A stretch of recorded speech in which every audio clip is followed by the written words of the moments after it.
Ya, ada lagi. Kita bermakmum pada imam yang membaca doa kunut saat sholat subuh. Suatu ketika, imam sudah sujud namun tidak melakukan kunut. Tidak lama, imam bangkit dari sujud tadi untuk membaca kunut.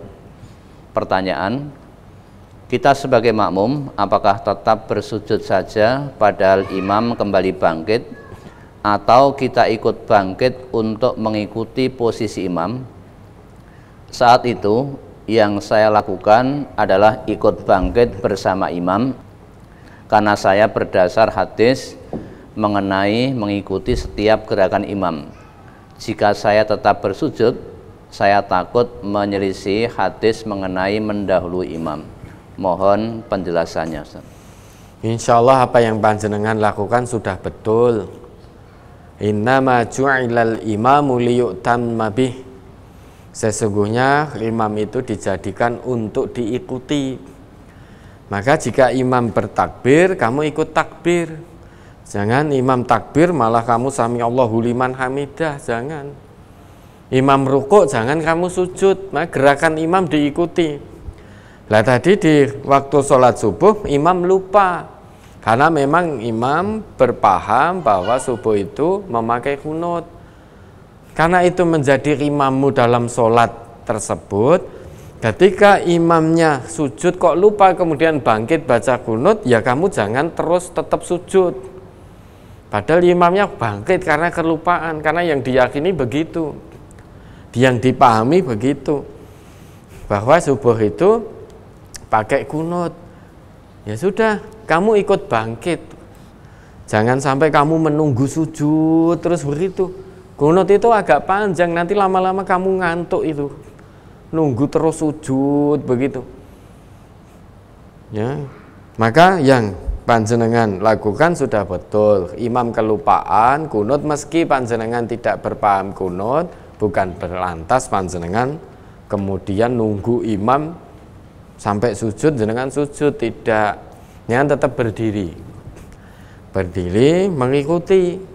Imam kunut, jenengan tidak kunut ya tidak apa-apa. Apa yang dilakukan ya sudah, diam.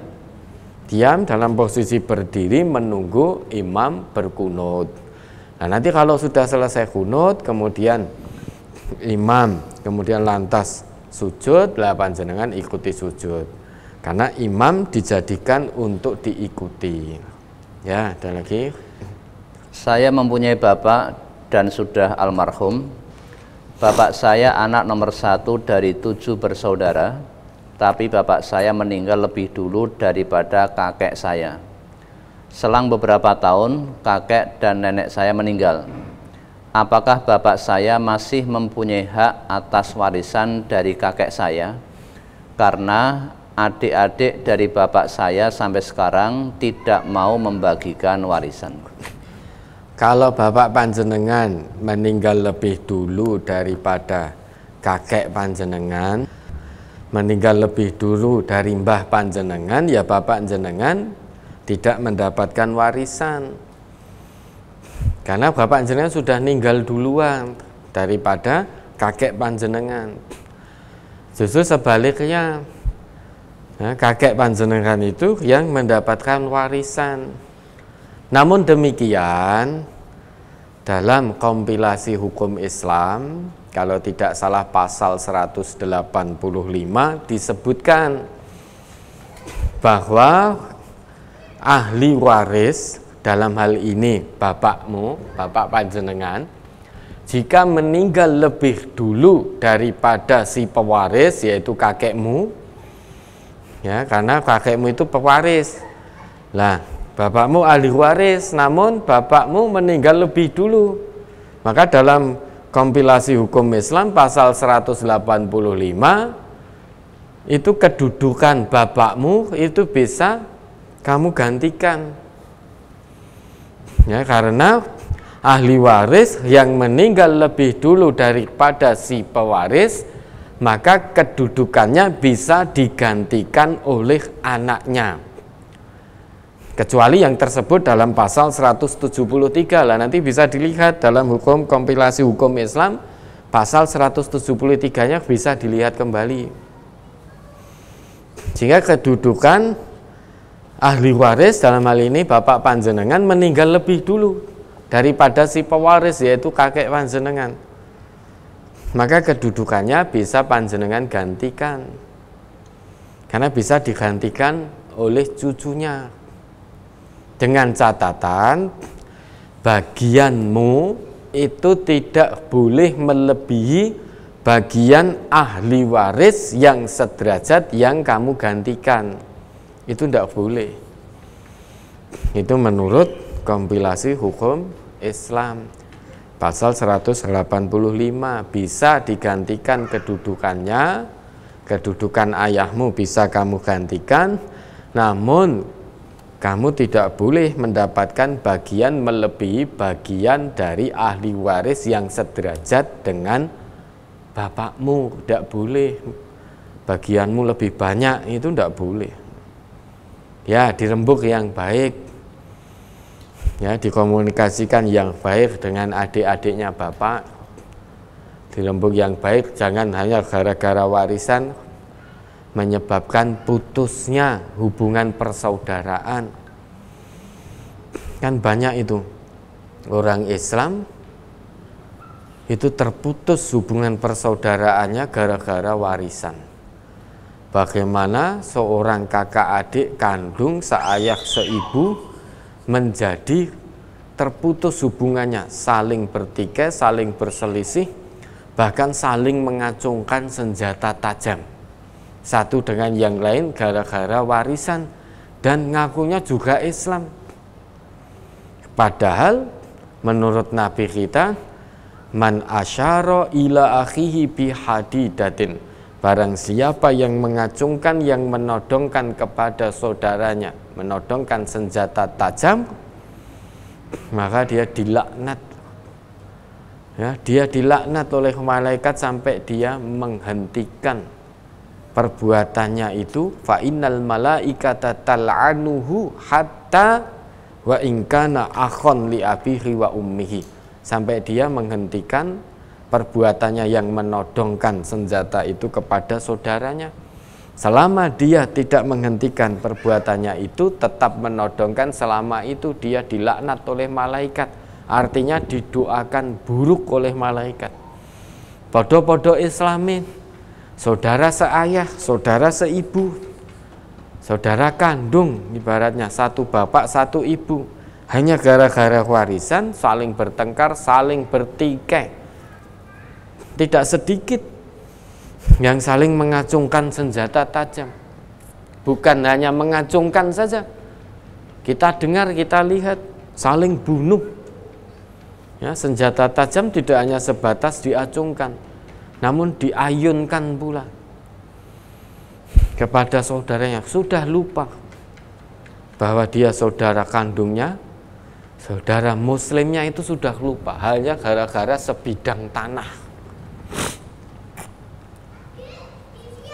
Kan, naudzubillah. Tidak hanya sebatas itu, berapa banyak anak yang tega membunuh ibu dan bapaknya, membunuh ibu atau bapaknya gara-gara hanya minta untuk dibelikan sepeda motor.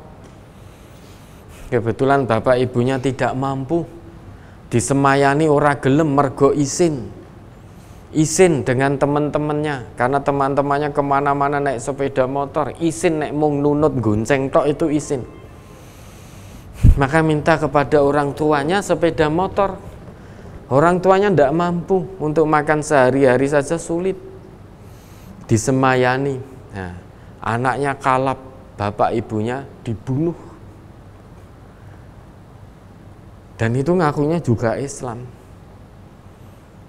Coba, hanya gara-gara harta dunia, hanya gara-gara sebidang tanah, sepetak tanah, sebuah rumah, ya, perselisihan terus terjadi, persaudaraan sesama muslim, persaudaraan sekandung itu menjadi terabaikan, saling acungkan senjata tajam, bahkan saling diayunkan, saling bunuh. Coba apa yang didapat? Paling-paling kalau sudah begitu, dia mendapatkan apa? Misalkan mendapatkan tanah, sepetak tanah itu, apakah sepetak tanah itu akan kekal? akan habis juga. Kamu nikmati barang sebentar juga akan habis. Belum sempat kamu nikmati, kamu mati juga akan kamu tinggalkan sebidang tanah itu.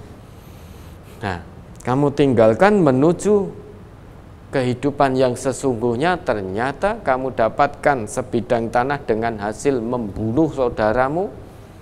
Sudah. Enak era sepiro, hanya sebidang tanah, sepetak tanah, namun sengsara selama-lamanya di hadapan Allah. Na'udzubillah, sudah dirembuk yang baik, dikomunikasikan yang baik terkait dengan warisan ini, ya, dirembuk, dikomunikasikan. Toh juga satu keluarga, masa tidak bisa satu keluarga berkomunikasi? Memang banyak satu keluarga tidak bisa komunikasi dengan baik gara-gara warisan. Itu tidak sedikit. Sudah sering kita lihat, sudah sering kita dengar berita-berita saling bunuh satu dengan yang lain hanya gara-gara berebut warisan. Nah, kita orang yang beriman tentu tidak seperti itu. Tidak seperti itu. Kita menyikapinya bahwa semuanya ini adalah kesenangan dunia yang menipu. Bukan berarti kita tidak boleh mendapatkan warisan, boleh. Nah, orang yang beriman diatur sesuai dengan hukum-hukum, ketentuan-ketentuan dalam Islam. Dan juga boleh jatah kita, warisan kita berikan pada saudara kita. Itu ya boleh, kebaikan yang akan didapat. Ya, nanti dirembuk dengan baik. Ya, ada lagi. Banyak orang servis elektronik pada nggak mau ngambil, padahal sudah dikasih tahu. Terus di akhirat bagaimana, Ustaz? Orang servis elektronik, misalkan kulkas, TV, radio, dan lain sebagainya,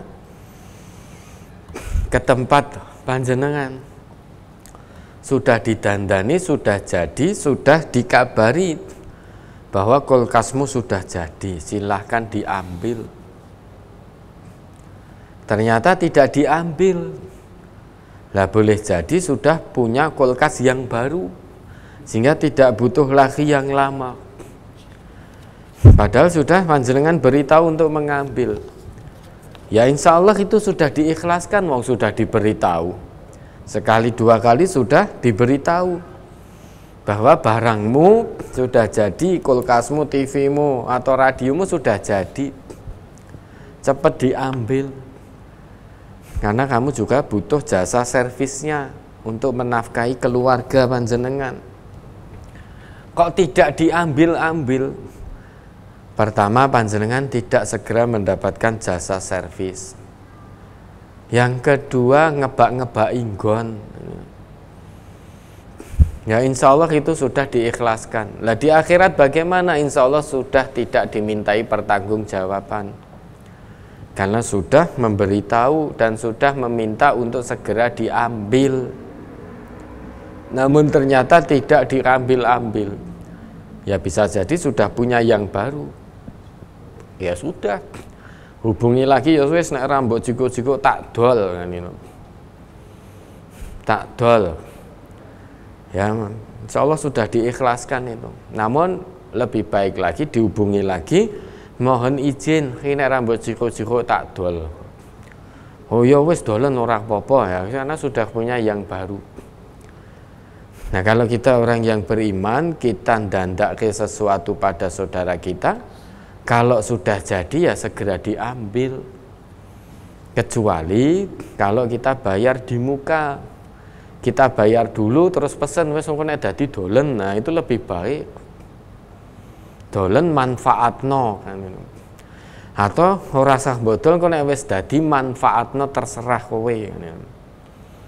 Kalau memang kita tidak mau mengambil balik, mengambil lagi, tidak perlu dibayar, namun iki nek iso dandani dandanono nek dadi manfaatno. Ini saya punya kulkas, ini rusak. Kalau kamu bisa memperbaiki, silakan diperbaiki. Kalau nanti jadi, silakan dimanfaatkan. Itu lebih baik. Namun lebih baik lagi, kalau memang kita ingin punya niatan memang pancen dandake menyerviskan dan mau kita manfaatkan lagi, ya kalau sudah jadi apalagi sudah diberitahu ya segera kita ambil, jangan menunda upah saudaranya sampai keringatnya kering, itu wes ora kering lagi itu. Dan kita dilarang oleh Nabi kita jangan menunda upah, jadi berikan upah sebelum keringatnya mengering. Nah itu sudah tidak mengering lagi, wis mengering keringetan meneh, kering meneh. Karena tidak segera kita ambil, maka harus jelas komunikasikan, diberitahu sudah jadi segera diambil. Kalau memang mau dimanfaatkan lagi segera diambil, berikan upah jasa servisnya, karena dia juga punya keluarga. Kalau memang sudah punya yang baru, katakan sudah itu kamu manfaatkan saja. Nah begitu sehingga jelas. Dan insya Allah sudah tidak dimintai pertanggungjawaban di hadapan Allah karena saudara sudah memberitahu. Ya, ada lagi. Adakah keutamaan membaca surat Al-Mulk dan surat As-Sajdah sebelum tidur dan membaca surat Al-Kahfi pada hari Jumat atau malam Jumat, Ustaz?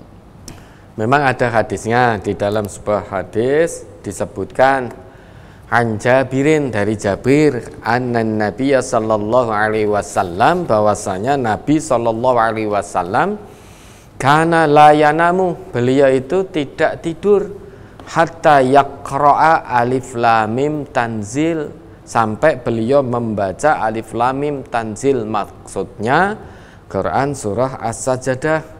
Wa tabarakalladzi biyadihil mulku, maksudnya Quran surah Al-Mulk.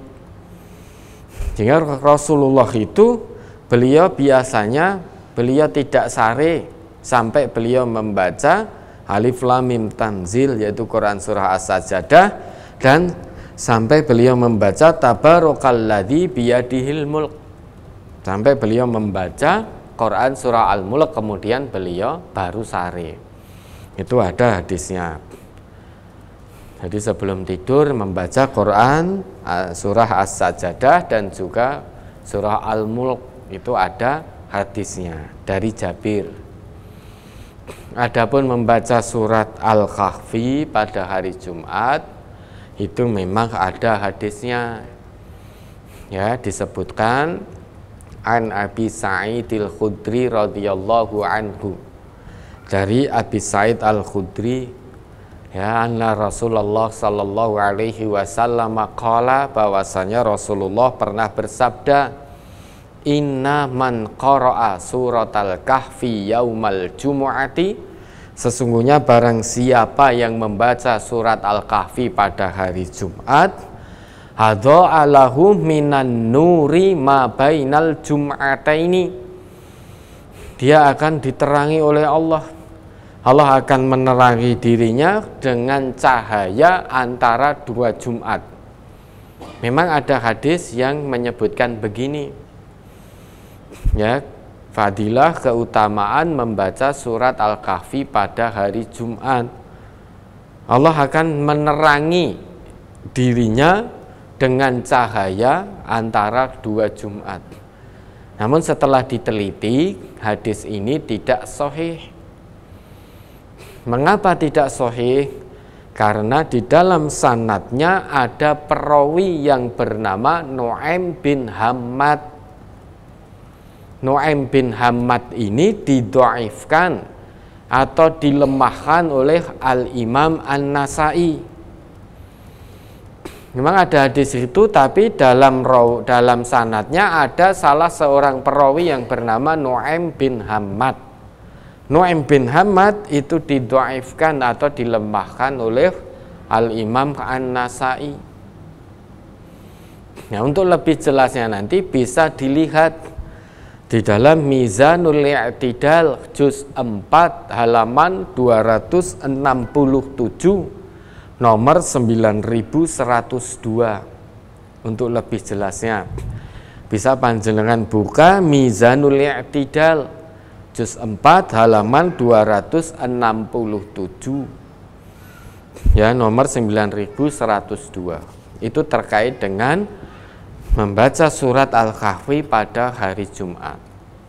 Adapun membaca surat Al-Kahfi pada malam Jumat, kalau tadi hari Jumat, ini malam Jumat, memang ada hadisnya. Hadisnya mauquf, yaitu perkataan sahabat. Disebutkan bahwasanya an Abi Sa'idil Khudri man qara'a, ya, Abi Sa'id Al-Khudri pernah berkata, man qara'a surat Al-Kahfi, barang siapa yang membaca surat Al-Kahfi lailatal jumu'ati, pada malam Jumat. Kalau tadi hari Jumat, ini malam Jumat. Ya, adha'alahu minan nuri fima bainahu wa bainal baitil atiq. Allah akan terangi dirinya dengan cahaya antara dirinya dengan Baitul Atiq, maksudnya Ka'bah. Hadis ini membaca surat Al-Kahfi pada malam Jumat itu mauquf, perkataan sahabat. Apa boleh dilaksanakan? Silahkan dibaca, namun jangan pengkhususan. Silahkan dibaca, namun tentu tidak hanya sebatas dibaca, dipahami. Apa isi dari surat Al-Kahfi? Dibaca, kemudian dipahami. Jadi moco sak maknane. Jangan hanya sebatas qiraah, namun tilawah. Kalau qiraah itu hanya membaca saja, membaca ayatnya tanpa memahami, tanpa memaknai. Maka dibaca bukan hanya sekedar qiraah, namun tilawah. Ya, tilawah, baca ayatnya kemudian pahami maknanya, lantas amalkan dalam kehidupan sehari-hari. Oh, ternyata di dalam Quran surah Al-Kahfi ada kisah Ashabul Kahfi, sekelompok pemuda yang mempertahankan akidahnya, lari dari kejaran raja yang zalim, Raja Daqyanus. Ya, tidak mau untuk mengikuti perintah rajanya yang zalim, untuk meninggalkan aturan-aturan Allah, tidak mau. Maka sekuat tenaga apapun, dengan segala daya dan upaya dia mereka mempertahankan akidahnya. Ternyata ada ayat yang berbicara tentang Ashabul Kahf. Maka dengan tilawah, dengan memaknainya, kita bisa mengambil ibrah. Kalau hanya membaca kita tidak paham, ibrah tidak akan bisa kita dapatkan. Maka dibaca kemudian dimaknai, dipahami maknanya, diamalkan dalam kehidupan sehari-hari. Karena membaca surat Al-Kahfi pada malam Jumat itu perkataan dari sahabat, maka silahkan, boleh saja. Ya, Al-Kahfi, setelah Al-Kahfi nanti surat Al-Baqarah, kemudian Al-Imran, An-Nisa, kemudian Al-Ma'idah, Al-An'am, Al-A'raf, ya, Al-Anfal, At-Taubah, dan seterusnya sampai selesai juga boleh. Ya, ada lagi. Mohon tausiahnya, suami saya kalau menasihati istrinya pandai, tapi kalau dia salah sampai membuat hati bapaknya kecewa, dia tidak mau meminta maaf dan tidak mengajak bicara sampai berhari-hari. Tetapi kalau saya, yakni istri, salah sama ibunya, diingatkan kalau mendiamkan tidak boleh lebih dari 3 hari, dan saya langsung berbaikan sama ibunya. Tapi kalau suami tidak bisa seperti itu pada bapak tirinya. Ini mohon tausiahnya. Ya begitu, sifat dasar manusia yang hanya sebatas ngaku beriman, pinter ngandani ning ra iso nglakoni apa sing dikandhaki. Pandai memberikan nasihat namun tidak bisa menjalankan apa yang dia nasihatkan. Pandai memberikan contoh keteladanan namun enggan melaksanakan dari keteladanan itu sendiri. Itulah sifat manusia yang hanya ngaku-ngaku iman saja. Padahal iman itu tidak hanya sebatas pengakuan di lisan. Iman itu bukan hanya sebatas takrirum bil lisan, jadi pengakuan di lisan, bukan. Namun juga tasdiqum bil qalbi, pembenaran dalam hati. Wa amalun bil jawarih, kemudian diikuti dengan amal baik, ketundukan anggota tubuh dengan perbuatan-perbuatan.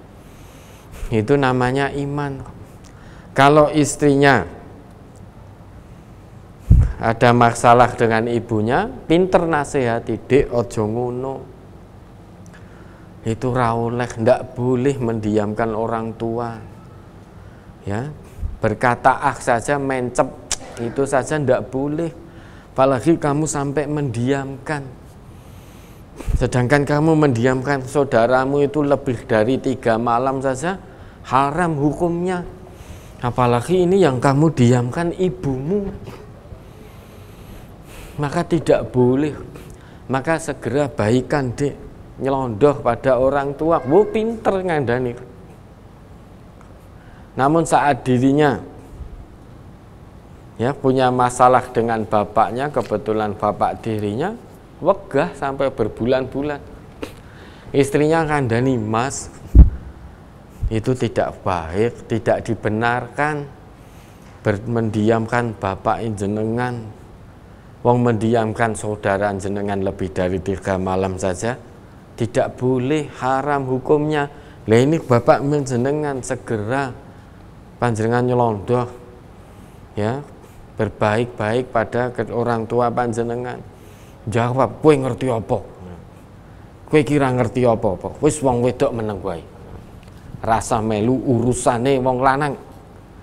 Istri itu diam saja, biar bagaimanapun ar-rijalu qawwamuna 'alan nisa. Wah, dalil. Biar bagaimanapun suami itu lebih kuat daripada istri. Kalau kamu sebagai istri diam saja, rasa ikut campur.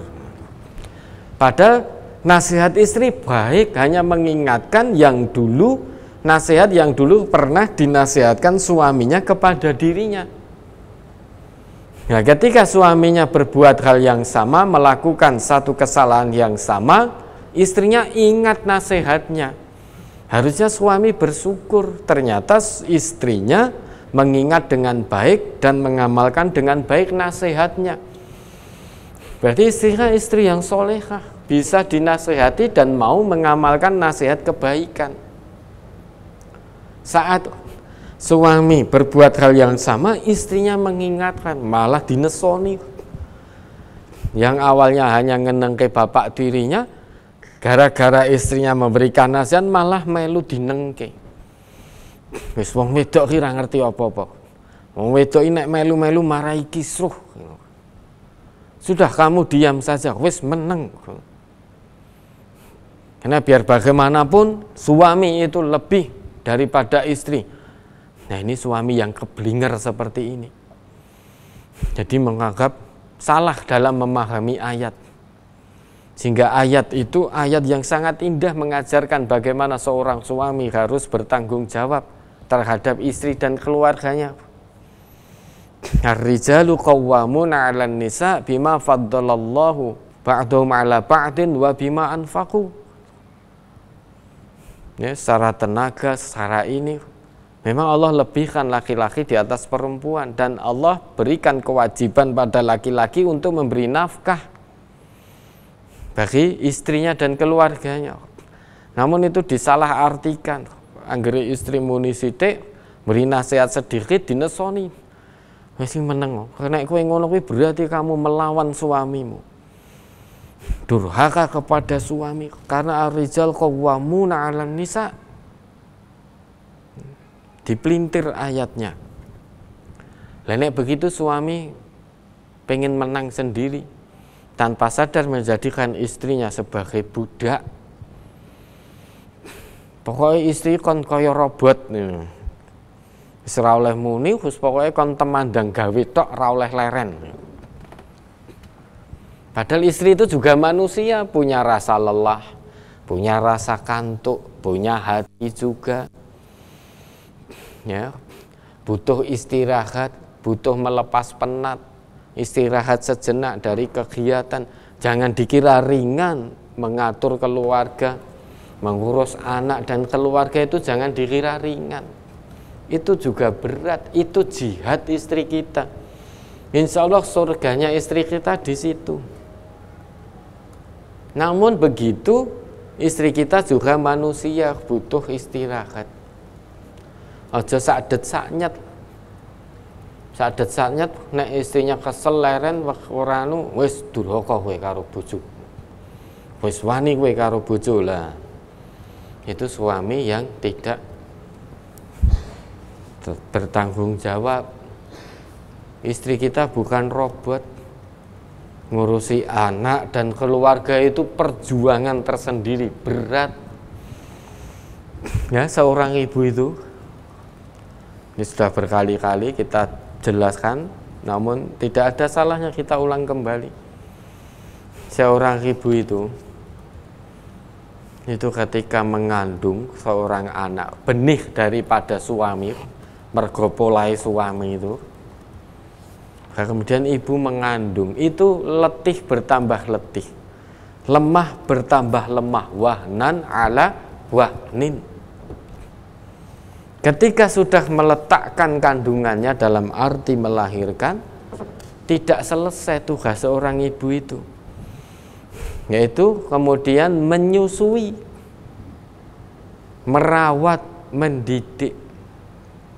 Saat suami mencari nafkah, ibu itu merawat, mendidik. Mendidik, merawat anak tanpa kenal lelah, tidak ada istilah lembur.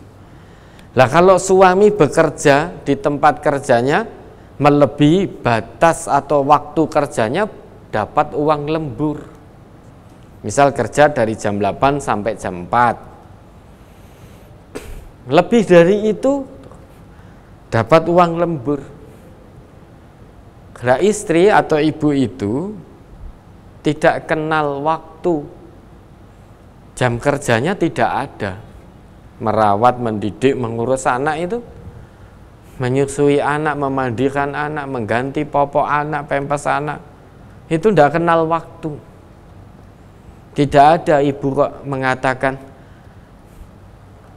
Bu, kalau anaknya ngompol gantian pempes, wah ngapunten mas, ini sudah jam 5 sore, sudah di luar jam kerja saya. Nah kalau saya ganti pempes, ganti popok, nanti beri uang lembur. Tidak begitu. Tidak ada seorang ibu yang mengatakan begitu. Tengah malam, anaknya nangis, suaminya hanya bisa ngomong, kayak lu nangis, aku ngantuk, sesuk arep nyambut gawe. Ibunya nggak akan mungkin ngomong, wah mboten mas, udah jam 12 malam, udah larut. Kalau saya harus bangun, gendong anak, itu sudah di luar jam kerja saya. Berarti itu masuk uang lembur, jam lembur. Istri kita tidak akan bilang begitu. 24 jam tanpa henti, tanpa kenal lelah. Kerjanya ya kadang berdiri, kadang membungkuk, kadang jongkok. Kadang saat kondisi istri kita itu payah, lelah, sakit, meriang tubuhnya, anak kita nangis, yang datang pertama kali biasanya tetap istri kita.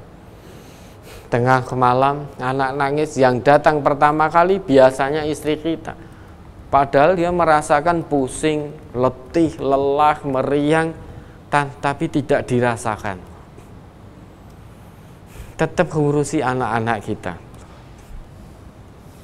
Nah, maka jadi suami jangan semena-mena, jangan sewenang-wenang, wis kerja. Memang itu kewajiban kita sebagai suami, memberi nafkah.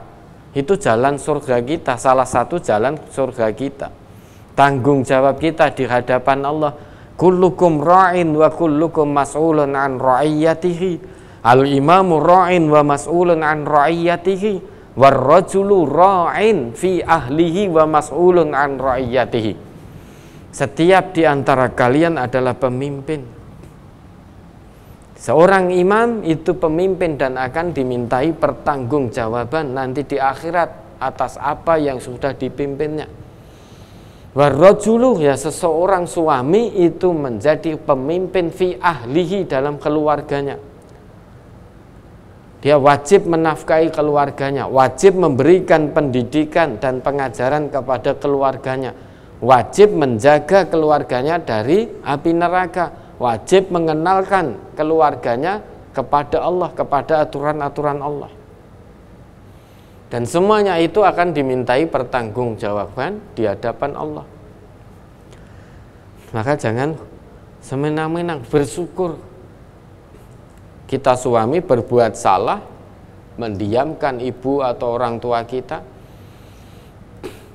dinasihati oleh istri kita. Harusnya kita bersyukur dianugerahi oleh Allah istri yang solehah.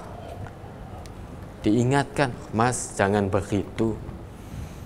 Dulu jenengan memberi nasihat kepada saya saat saya mendiamkan ibu saya. Panjenengan memberi nasihat seperti itu, alhamdulillah, atas pertolongan Allah melalui nasihat panjenengan, Allah titipkan tegurannya kepada saya melalui panjenengan. Alhamdulillah, Allah sadarkan saya, sehingga saya tidak berlarut dalam kemaksiatan. Lah begitu pula panjenengan, Mas. Saat ini panjenengan telah melakukan hal yang tidak tepat, mendiamkan orang tua panjenengan, bahkan sampai berbulan-bulan. Coba bagaimana, Mas, jika Allah kirimkan malaikat mautnya kepada panjenengan, mengambil panjenengan meninggal dalam keadaan bermaksiat kepada Allah. Malah disunani, malah ndongake mati. Maka bersyukur. Maka mari, Mas, kita sama-sama, jenengan dulu memberi nasihat kepada saya begini, sekarang nasihat itu monggo silahkan jenengan laksanakan. Kalau tidak mau, ya sudah, diminta saja. Kalau suamimu itu orang ngaji, orang Islam, orang yang beriman, suruh buka ayat Allah itu, Quran surah As-Saff itu, surah ke-61 ayat 2 dan 3, coba dibaca itu. Surat As-Saff, surat 61 ayat 2 dan 3. Ya ayyuhalladzina amanu lima taquluna ma la taf'alun kabura maqtan 'indallahi an taqulu ma la taf'alun. Hai orang-orang yang beriman, mengapa kamu mengatakan apa yang tidak kamu perbuat? Amat besar kebencian di sisi Allah bahwa kamu mengatakan apa-apa yang tiada kamu kerjakan. Ya. Nih, kita ditegur oleh Allah ini. Ngaku beriman, namun perbuatan kita jauh dari kata iman. Jauh dari sifat keimanan itu sendiri. Maka kita ditegur oleh Allah dengan penuh kelembutan. Ya ayyuhalladzina amanu, hei orang-orang yang beriman, lima taquluna ma la taf'alun. Mengapa, hei orang-orang yang beriman, kamu sudah ngaku beriman kepadaku, namun mengapa kamu mengatakan sesuatu yang tidak kamu kerjakan? Kenapa? Kita ditegur dengan lembut oleh Allah. Ini bukti tanda betapa Allah sangat menyayangi hamba-hambanya yang beriman. Hambanya menyalahi aturan Allah, Allah berikan teguran. Lima taquluna ma la taf'alun. Kenapa, wahai hambaku yang beriman, kenapa kamu mengatakan sesuatu yang tidak kamu kerjakan?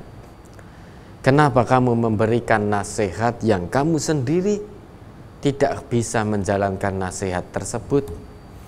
Kenapa kamu memberikan contoh keteladanan yang kamu sendiri enggan dan tidak mau menjalankan keteladanan itu sendiri? Kenapa kamu hanya berpuas menjadi orang yang gemar memberi contoh keteladanan tanpa mau berusaha untuk menjadi teladan kebaikan dan kebenaran itu sendiri? 5. Ya ayyuhalladzina amanu, kenapa hai orang-orang yang beriman? Weh, kan gitu. kalau dalam bahasa rodok modernnya. Kenapa? Tidakkah kamu tahu kabura maqtan indallahi an taqulu ma la taf'alun? Ya, alangkah besar kebencian di sisi Allah. Apa yang kamu lakukan itu sangat dibenci oleh Allah. Kamu mengatakan apa yang tidak kamu lakukan. Kamu memberikan satu nasihat di saat kamu melakukan hal yang sama, kesalahan yang sama, kamu tidak mau melaksanakan nasihat yang dahulu pernah kamu berikan kepada orang lain. Kamu menyeru orang lain kepada kebaikan, kepada Allah, kepada Rasulullah, namun kamu sendiri enggan untuk berusaha menjadi orang yang baik. Kamu mengajak orang untuk bertakwa kepada Allah, namun kamu sendiri acuh tak acuh, enggan dan tidak mau berusaha untuk menempuh jalan-jalan ketakwaan kepada Allah. 5. Kenapa? Tidakkah kamu tahu apa yang kamu lakukan itu adalah hal yang sangat dibenci oleh Allah? Kabura maqtan indallahi an taqulu ma la taf'alun. Amat besar kebencian di sisi Allah, kamu mengatakan apa yang tidak kamu kerjakan. Maka sadar wahai orang-orang yang beriman, sadar, jangan hanya pintar memberi nasihat, fasih memberi nasihat, namun tidak fasih dalam mengamalkan nasihat yang telah diberikan. Sadar, berhenti, bertobatlah kepada Allah. Maka suami ini yang disebutkan dalam pertanyaan ini harusnya bersyukur memiliki istri yang solehah. Bukan malah begitu. Lagi pula di dalam sebuah sabdanya Nabi kita mengatakan, la yahillu li muslimin ayyahjura akhahu fawqa thalathi layalin yaltaqiyani fayu'ridu hadha wa yu'ridu hadha wa khairuhum alladhi yabda'u bis salam. La yahillu li muslimin, tidak halal bagi seorang muslim. Seorang muslim lo ya, bukan seorang Islam. Jadi seorang muslim, bukan hanya sebatas orang yang ngaku beragama Islam. Jadi orang Islam yang berserah diri betul kepada Allah itu baru disebut muslim. Maka tidak halal bagi seorang muslim ayah juro akhahu, menghajar atau mendiamkan saudaranya fauqa salati layalin, lebih dari 3 malam. Apalagi ini yang didiamkan orang tuanya, lebih tidak halal lagi. Terhadap orang tua itu kita berkata itu saja haram, mencep itu saja haram, apalagi sampai mendiamkan. Maka takutlah kepada siksaan Allah. Ya, mendiamkan diri, yaltaqiyani, mereka saling bertemu, namun fayu'ridu hada wa yu'ridu hada, yang satu melengos, yang satu juga melengos, sama-sama bertemu namun saling melengos, karena saling mendiamkan antara satu dengan yang lain. Wa khairuhum alladzi yabda'u bis salam, yang lebih baik di antara keduanya adalah yang memulai. Siapa yang lebih dahulu memulai memberikan salam. Ya, kalau betul apa yang panjenengan tanyakan, maka suami panjenengan ini suami yang tidak bisa bersyukur kepada Allah. Suami yang kurang takut atau tidak takut kepada ancaman-ancaman Allah. Suami yang tidak takut dibenci di sisi Allah. Dia mengatakan sesuatu yang dia sendiri tidak mau mengerjakan. Maka kalau suaminya mendengarkan, segera sadar. Ya, amalkan nasihat yang diberikan oleh istrimu. Ini kewajiban kita, tawasau bil haq, tawasau bis sabr. Yang namanya perintah tawasau di situ juga berlaku bagi suami istri. Suami beri nasihat pada istri, istri beri nasihat pada suami. Bukan hanya sebatas suami beri nasihat pada istri, istri tidak boleh beri nasihat pada suami, tidak. Tawaso itu berlaku bagi semuanya. Baik tua beri nasihat yang muda, muda beri nasihat yang tua, suami beri nasihat istri, istri beri nasihat suami. Orang tua beri nasihat anak, anak beri nasihat orang tua. Nasihat apa yang diberikan? Nasihat untuk mentaati kebenaran, nasihat untuk menetapi kesabaran. Ya, mudah-mudahan bisa dipahami. Ada lagi? Mohon tausiahnya mengenai sebuah hadis yang isinya anjuran membaca ayat kursi setiap habis sholat. Susunannya bagaimana? Apakah dibaca sebelum zikir seperti pada umumnya atau sesudah zikir? Apa sudah pernah dibrosurkan zikir panjang sesudah sholat? Sudah. Zikir pada sholat itu sudah pernah dibrosurkan, nanti bisa dibuka kembali itu, dibaca lagi dalam brosur tanggal 24 Februari tahun 2019. 24 Februari 2019. Ya, kalau sesudah sholat ya zikir yang biasa kita lakukan itu sesuai dengan tuntunan Nabi itu ya kita lakukan dulu. Istighfar 3 kali, kemudian Allahumma antas salam dan seterusnya. Kemudian sesudah itu bertasbih 33 kali, bertahmid 33 kali, bertakbir 33 kali. Kemudian kita genapkan menjadi 100. La ilaha illallah wahdahu la syarikalah dan seterusnya. Nah, sesudah itu zikir bisa dengan ayat kursi karena Nabi kita bersabda, man qara'a ayatal kursiyyi dubura kulli sholatin maktubatin lam yamna'hu min dukhulil jannah illal maut. Barang siapa yang setiap habis sholat wajib itu membaca ayat kursi, lam yamna'hu min dukhulil jannah illal maut, tidak ada yang menghalangi dirinya untuk masuk surga kecuali kematian. Maksudnya apa? Tatkala dia nanti mati, maka dia akan dimasukkan ke dalam surga. Barang siapa yang melazimi membaca ayat kursi dubura kulli sholatin maktubah, setiap habis sholat wajib. Setelah sholat wajib selesai ditunaikan, zikir-zikir yang biasa kita kerjakan, ya sebagaimana yang tadi sudah disebutkan, itu lakukan dulu. Kemudian setelah itu baca ayat kursi. Ada lagi zikir yang dituntunkan, dianjurkan oleh Rasulullah sesudah sholat wajib, sesudah zikir-zikir yang sesudah sholat wajib itu dengan membaca al-mu'awwidat, yaitu surat-surat yang masuk kategori al-mu'awwidat, al-ikhlas, al-falaq, an-nas. Ya, ada lagi tadi anjurkan sesudah sholat wajib zikir atau membaca Allahumma a'inni ala dzikrika wa syukrika wa husni ibadatik. Ya Allah, tolonglah hamba untuk mengingatmu, untuk bersyukur kepadamu.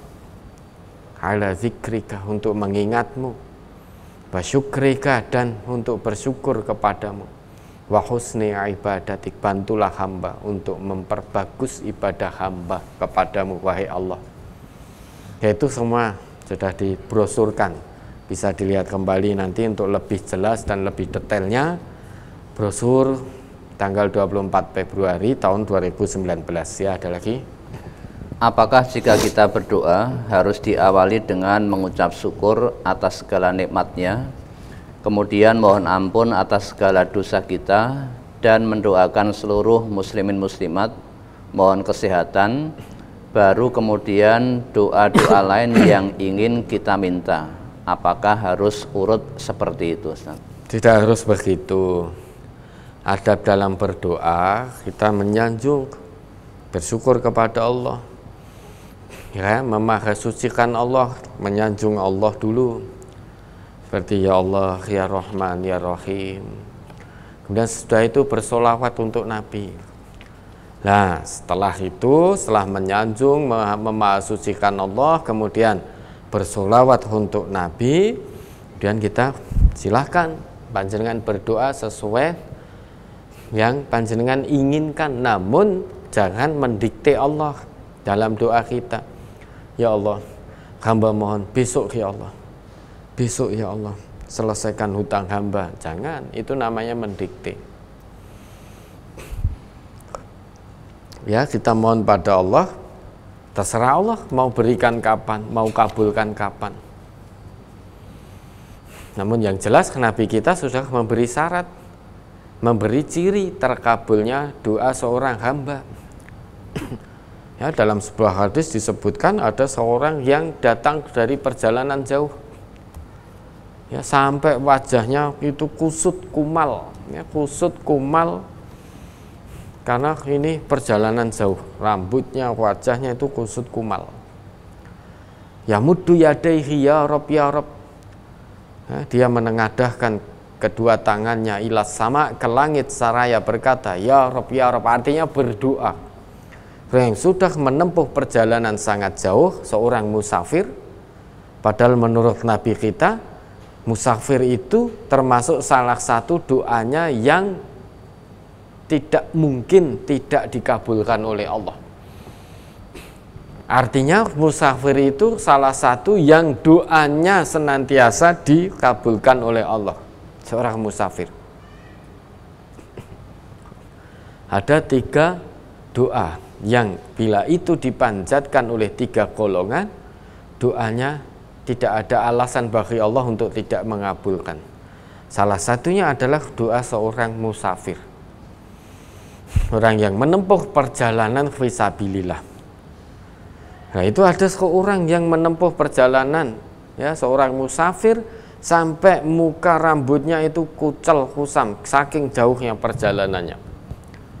Ya muddu yadaihi ilas sama yaqulu ya Rob, menengadahkan kedua tangannya ke langit sambil berucap ya Rob, artinya memohon kepada Allah, berdoa. Namun mat'amuhu haram, makanannya haram, wa masyrabuhu haram, minumannya haram, wa malbasuhu haram, pakaiannya haram. Fa anna yakunu dzalika, bagaimana mungkin doanya akan dikabulkan oleh Allah sedangkan mat'amuhu haram, makanannya didapat dari hasil yang haram, dari hasil mencuri, dari hasil korupsi, ya, dari hasil menipu, masuk dalam mulut dimakan. Bagaimana sampai nangis, habis air matanya? Kata Nabi kita, fa anna yakunu dzalika, bagaimana mungkin doanya akan dikabulkan?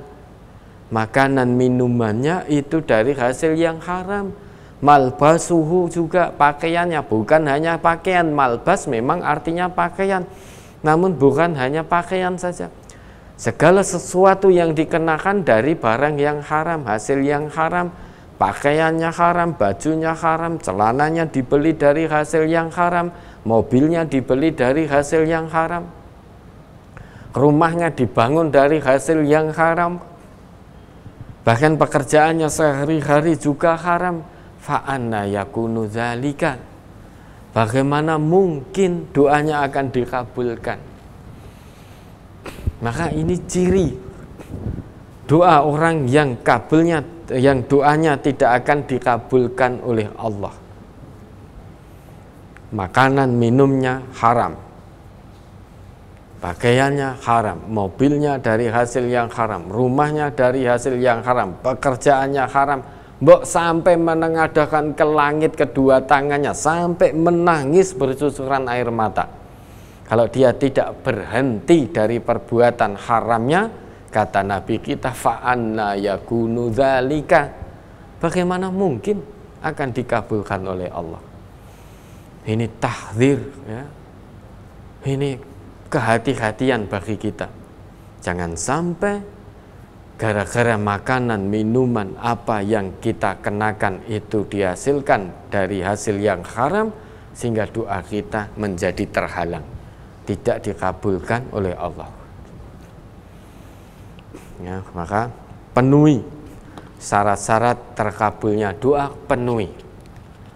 Makanan, minuman dari hasil yang halal lagi thayyib. Apa yang dikenakan dari yang halal lagi thayyib, penuhi kalau ingin doanya dikabulkan oleh Allah. Ya, ada berdoa, memahasucikan Allah, menyanjung Allah, bersolawat untuk Nabi, kemudian kita doa dengan penuh keyakinan dan penuh harap kepada Allah, Allah pasti mengabulkan. Jangan hanya mencoba Allah, karena Allah tidak suka dicoba oleh hambanya. Tak ndonga mbok menawa dikabulke. Oh tidak. Tidak. Tak ndonga. Saya biar coba saya doa, mungkin saja Allah mengabulkan. Itu namanya kita mencoba Allah. Kita berdoa memohon kepada Allah, bersimpuh kepada Allah harus dengan penuh keyakinan dalam hati, keimanan dalam hati, Allah pasti mengabulkan. Tidak ada yang bisa mengabulkan doa seorang hamba kecuali Allah. Harus dibarengi dengan keyakinan. Nah sekarang kalau kita ragu kepada kekuasaan Allah, bagaimana mungkin Allah akan kabulkan permohonan kita? Wong kita sendiri ragu dengan kekuasaan Allah, sehingga mencoba. Maka kita harus yakin sepenuh hati, Allah maha mengabulkan doa hamba-hambanya yang bertakwa. Dengan syarat itu tadi, syarat terkabulnya doa, penuhi dulu. Kalau sekarang masih dalam kemaksiatan, sudah berhenti, bismillah. Berhenti dari kemaksiatan ini, kembali kepada Allah, ikhlas hanya mengharap ridha Allah. Sudah mohon kepada Allah, ya Allah mudahkanlah hamba ya Allah untuk berhenti dari kemaksiatan ini ya Allah. Allahumma a'inni ala dzikrika wa syukrika wa husni ibadatik. Langitkan doa itu terus, panjatkan doa itu terus dengan penuh keyakinan kepada Allah. Jangan hanya mencoba. Ya, ada lagi. Apakah ada tuntunannya uang zakat digunakan untuk biaya laundry karpet masjid? Uang zakat diperlukan atau digunakan untuk mencukupi segala kebutuhan masjid, termasuk membeli alat-alat kebersihan masjid, termasuk untuk biaya laundry karpet, itu boleh, karena itu termasuk fisabilillah. Ya, ada lagi. Bagaimana cara mendidik anak laki-laki menginjak usia remaja di masa pandemi ini, Ustadz? Karena sejak mengikuti pembelajaran daring, otomatis anak selalu pegang HP.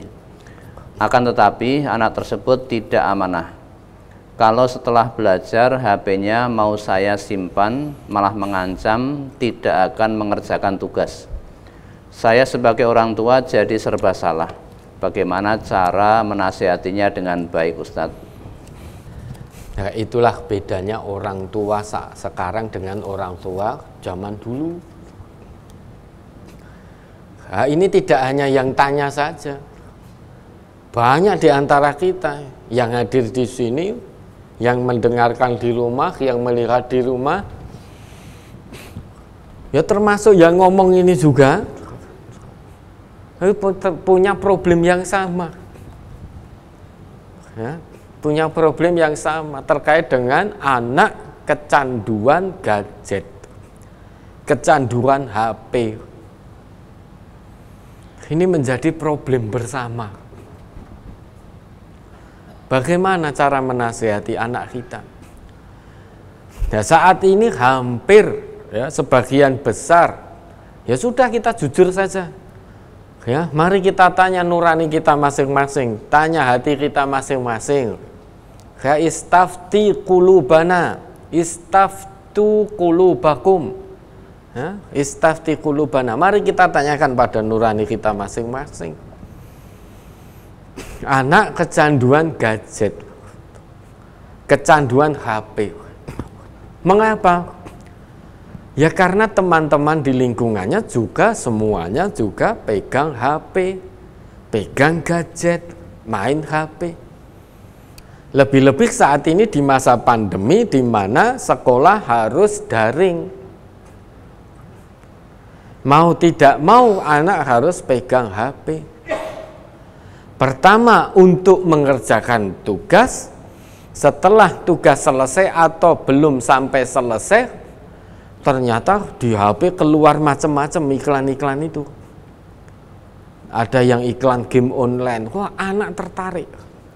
Daripada tugasnya ya lebih asik game online-nya. Kalau tidak megang HP, tidak bisa mengerjakan tugas, kena marah dari sekolahnya. Ini bagaimana? Memang daring ini problem sekali. Yang awalnya ada anak yang tidak pegang HP, mau tidak mau harus sekarang ini pegang HP. Karena daring. Yang awalnya memang murni untuk mengerjakan tugas, karena semua guru memberikan tugas, maka bisa dikatakan 24 jam memegang HP. Karena semua guru memberikan tugas. Guru ini tugas, guru B tugas, guru C tugas, D tugas, ini tugas, sehingga tugasnya numpuk. Anaknya pusing, wih kita tugas kabeh. Timbangi garap tugas wis main game wae kan. Daripada garap tugas wis dolanan IG wae. Daripada garap tugas wis WA-an wae. Daripada garap tugas yang sekian banyak menumpuk pusing kayak wong tuane ya ora iso ngajari. Itu menjadi problem, menjadi masalah. Misalkan tugas matematika tekok ning bapak ibu ya sembuh le. Pamu bumu ya ora mudeng wis kono karepmu mbok garap karepmu ora karepmu kene. Aja tekok kuwi bapak ibumu ya ora mudeng. Pak ini akar iki wis sembuh enake akar rumput ngono. Apa akar wit kae aku mudeng nek akar-akar ngono kuwi aku ora mudeng le. Dengduk wis kono karepmu. Lah pripun iki Pak wis jawaben sak-sake bijimu elek ya ben ngono. Timbange ora mbok garap. Bapak ibunya sudah tidak kober untuk nyinau lagi. Nah sekarang anaknya mau bertanya kepada siapa, bingung. Belajar kelompok dengan teman-temannya sing kebetulan Allah titipkan kepinteran di matematika. Yora belajar kelompok, yang terjadi mabar main bareng. Ya. Mabar main bareng. Awalnya pamitnya belajar kelompok, yang terjadi mabar, main game bareng. Bagaimana ini? Kalau diminta HP-nya kita diancam, wis kalau gitu saya nggak akan ngerjakan tugas. Nah kita takut daripada anak saya nanti nilainya buruk karena nggak ngerjakan tugas, akademiknya jatuh. Wah malu kita. Sing mau ning ranking 1 dadi ranking akeh mergo ora ngerjakan tugas. Gara-gara HP-nya kita minta, bagaimana ini? Nah, kita lebih takut ancaman anak. Lebih takut nilai anak kita merosot daripada akhlaknya yang merosot. Gadget itu luar biasa bahayanya. Manfaatnya juga ada. Namun madorotnya lebih besar kalau kita tidak bisa memanfaatkan. Bukan berarti tidak boleh anak memegang gadget. Boleh, lebih-lebih di masa daring seperti ini. Namun orang tua jangan lena, jangan lengah, diawasi. Kalau membuka hal-hal yang memang membuat akidahnya merosot, sudah mbok nangis sampai habis air matanya, ya, ataupun ngancam tidak ngerjakan tugas, sudah ambil gadgetnya. Misalkan untuk membuka konten-konten porno, sudah membuka itu dengan 2 halaman, kan bisa tuh itu yang gadget canggih-canggih 2 halaman, yang satu konten porno, yang satu tugas. Ketika ada orang tuanya langsung diklik tugasnya.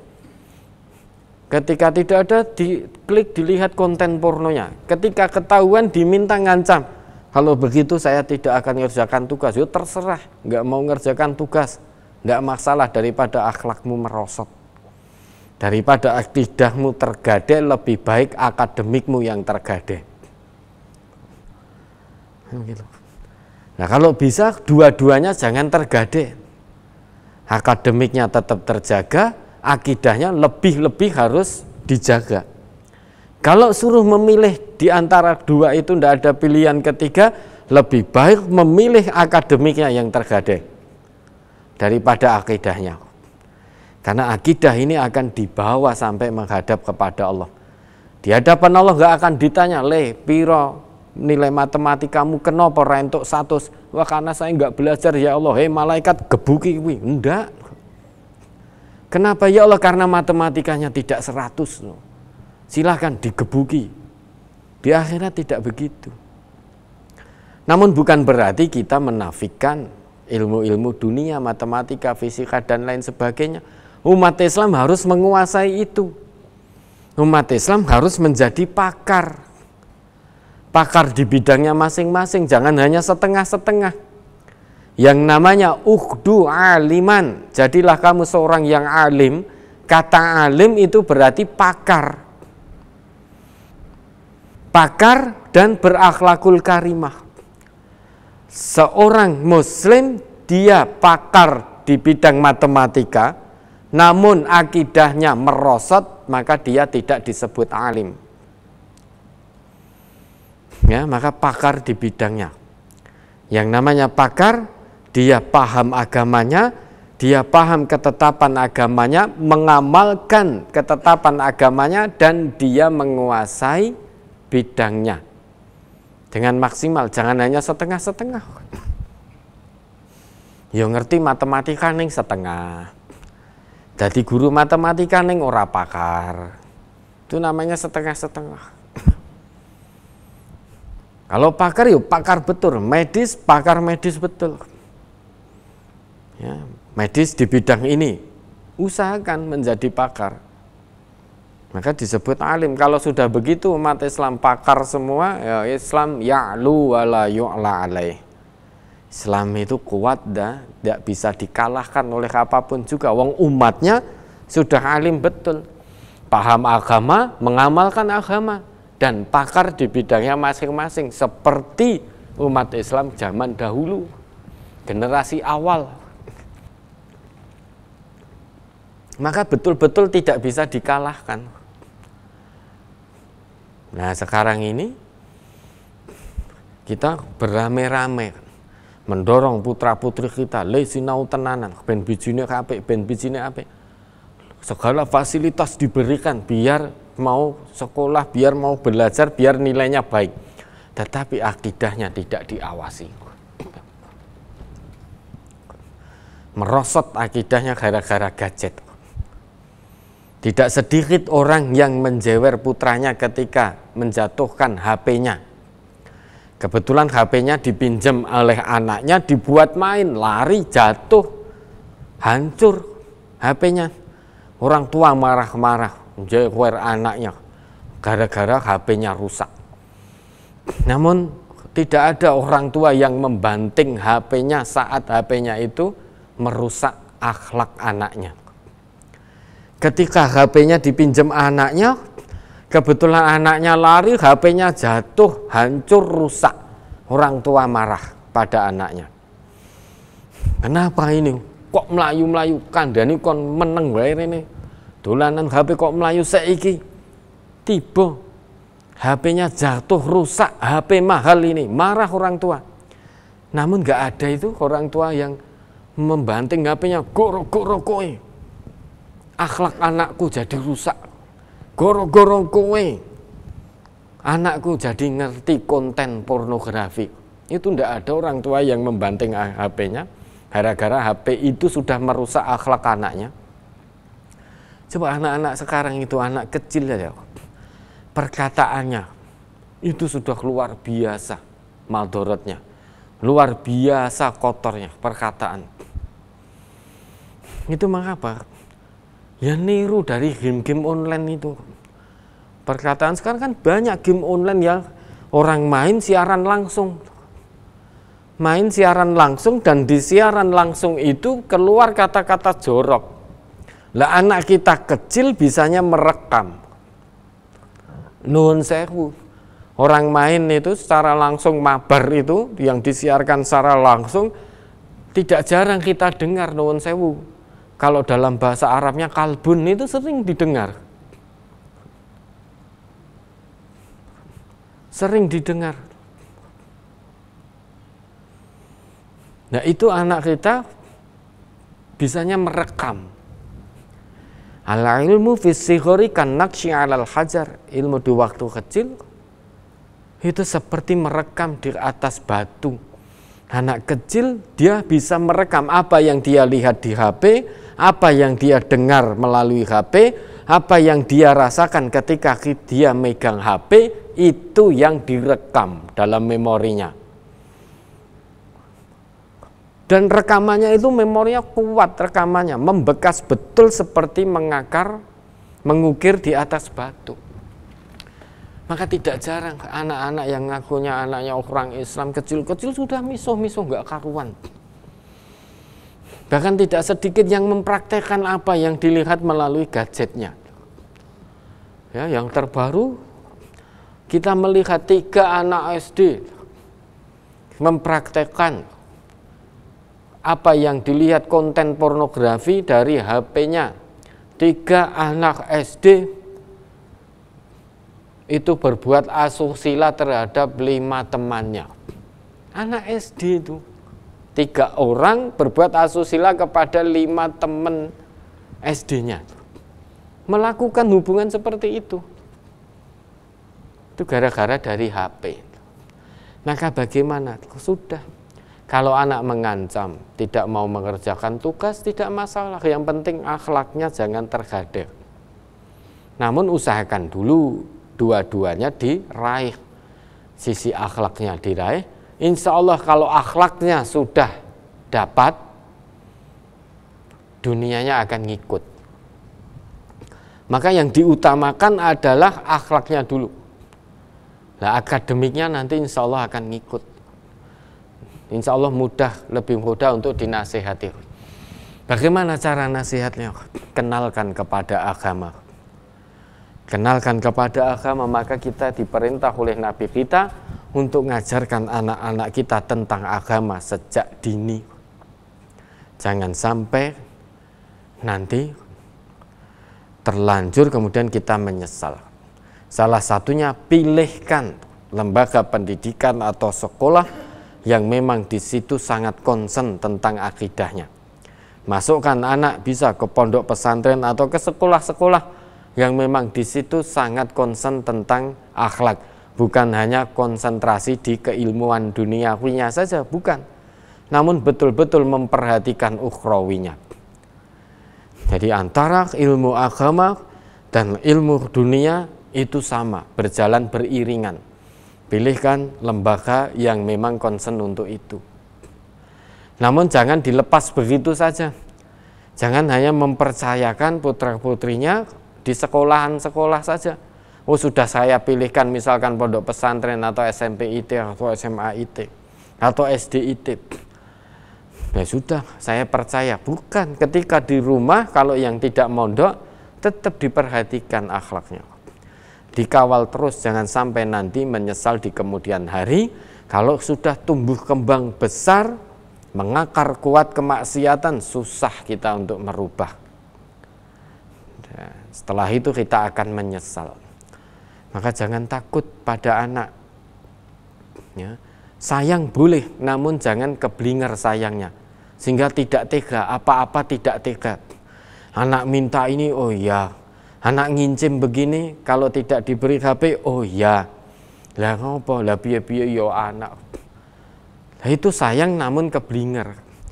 Boleh kita menempatkan rasa sayang kita pada anak namun sesuai dengan porsinya. Ya, mari kita sama-sama menasehati ya. Teori gampang, prakteknya angel.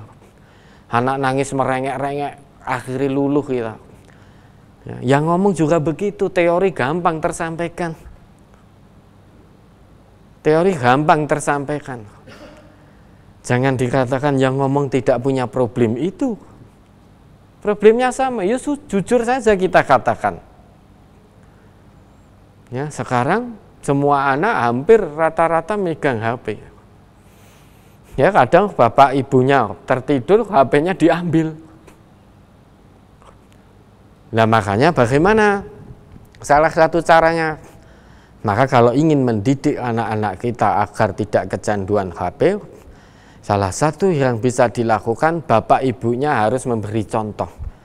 Jangan sampai bapak ibunya, nduk ojo dolanan HP wae, ning ngelek kene karo kita melihat begini. Ibu yang jualan online laris, ojo main HP terus, nduk ojo main HP terus. Lah kenapa, Bu? Yus pokoknya ojo main HP terus, tapi begini terus dilihat oleh anaknya.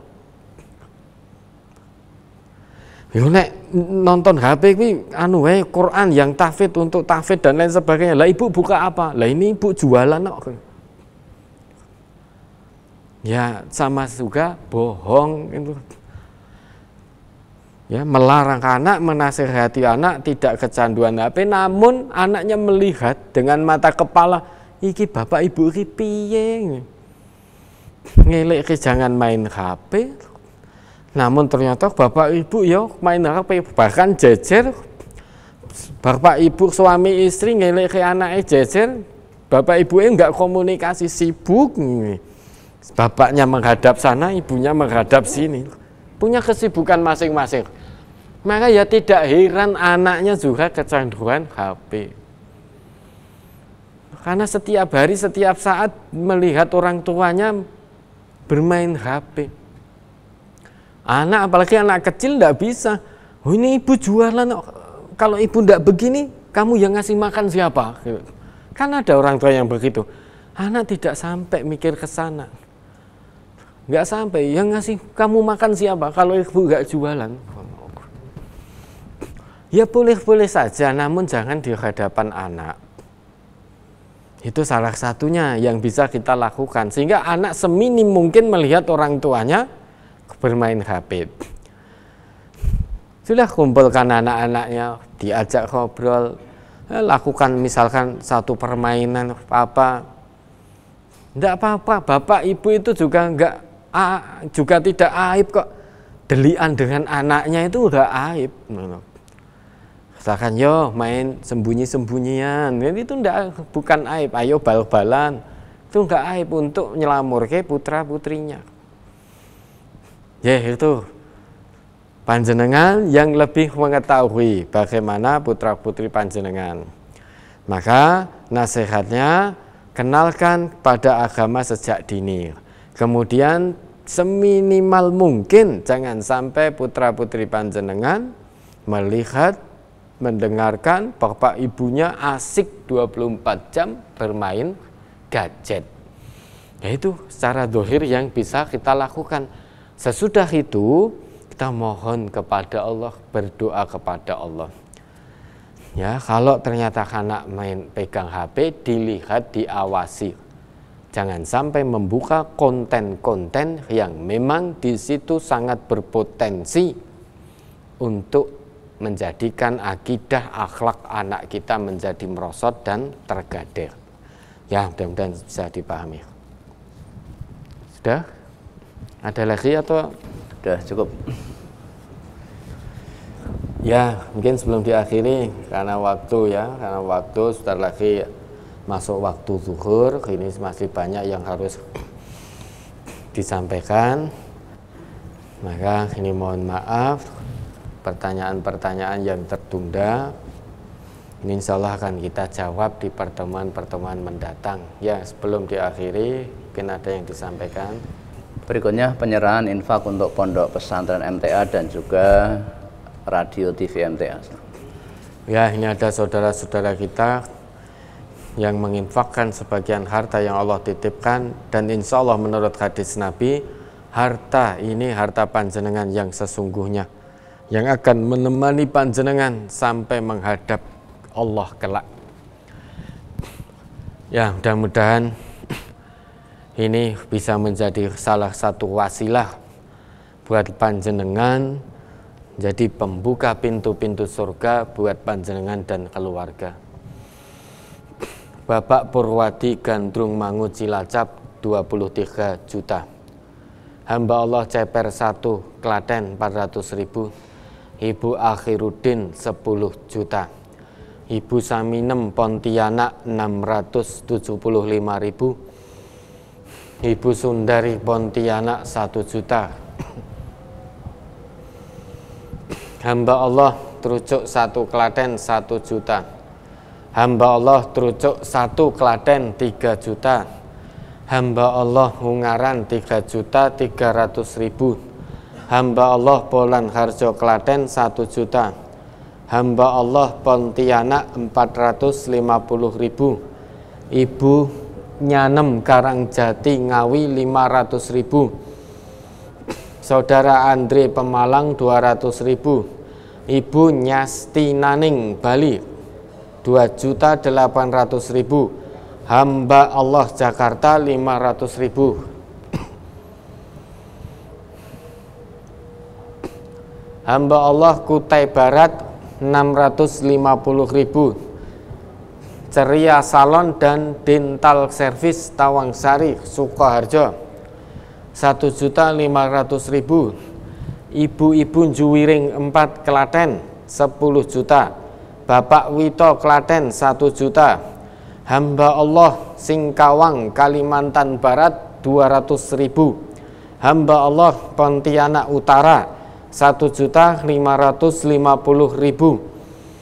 Bapak Samsul Bahri Karanganyar 500.000. Ibu Wahyuni 50.000. Hamba Allah Mojolaban Sukoharjo 250.000. Wia Family Klaten 1 juta. Hamba Allah Bayat Klaten 525.000. Ibu Kartini Pulau Kulon Grobogan 1 juta. Pemirsa MTA TV Purwokerto 2 juta. Ibu Sri Kandar Sukodono 1 Sragen 10 juta. Hamba Allah Sukodono 1 Sragen 1.600.000. Bapak Salim Sidoarjo Jatim 1 juta. Hamba Allah Pati 1.500.000. Hamba Allah Beringin Semarang 3 juta. Hamba Allah Pontianak 500.000. Ibu Sar Siti Sidodadi 300.000. Bapak Sudarto Jebres Solo 2 juta. Hamba Allah BTS Ulu Musirawas 1 juta. BTS ini apa? Bukan BTS yang baru diburu itu toh? Kan BTS yang baru digandrungi anak-anak muda kita itu bukan toh? BTS Ulu Musirawas 1 juta, mudah-mudahan tidak ya.